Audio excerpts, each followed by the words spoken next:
to be with Kansas's first district representative, Tracey Mann. Good to be with you, Congressman. How are you? You're fantastic. Thanks for having me this morning. We are talking here today on Capitol Hill about Republicans. The theme has been, how do you get to midterms when traditionally midterms are never very forgiving to the party that's in charge?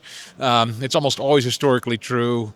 Are you guys looking down the barrel of just an inevitable loss, or do you think that can be turned around? Oh, absolutely not. At 100%. I don't think there's anything to turn around. I think we need to keep accurately communicating to the American people all that we've accomplished so far, all that we're going to do. You know, this has been a very active Congress. 331 bills passed so far off the floor of the House. The working family tax cut, the biggest bill in history to deliver real tax relief to working Kansans, working Americans. We need to continue to tout these wins and then see the economy take off next year.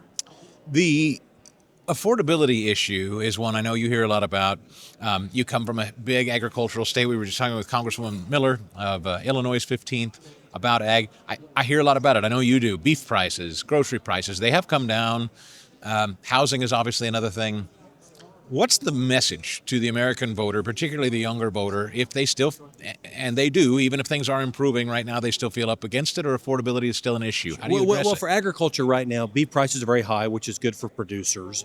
Commodity prices are low, which is very bad for our farmers. You know, commodity prices are low, but inputs are up 40%. So farmers are getting squeezed. That's obviously very bad for Kansas, a lot of our ag districts. Remember the mess that we inherited from President Biden. Under President Biden, we were up at 9 to 10% inflation.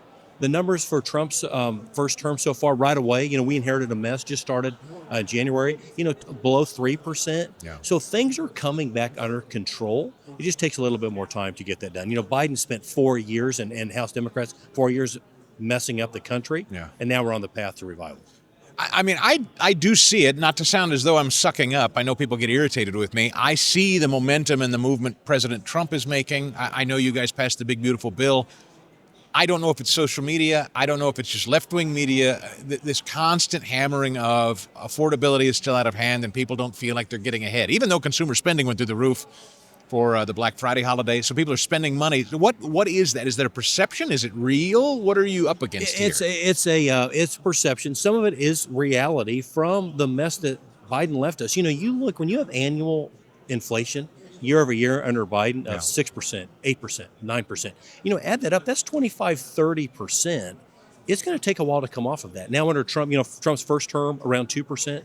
Now so far this year around 3%. Much, much lower than under Biden, which is a good thing, but it's going to take a while for that toll. The other thing to not forget is the working families tax cut, signed July 4th, but a lot of those provisions don't go into law until January 1. No. And so the lift that's going to be for working families has not really happened yet, but it will after the first Do year. you think by summertime people will be feeling different economically than they do right now? I do. I really do. It's going to take time. But all the indicators are the economy's heading in the right direction, but we need more time to let that take effect.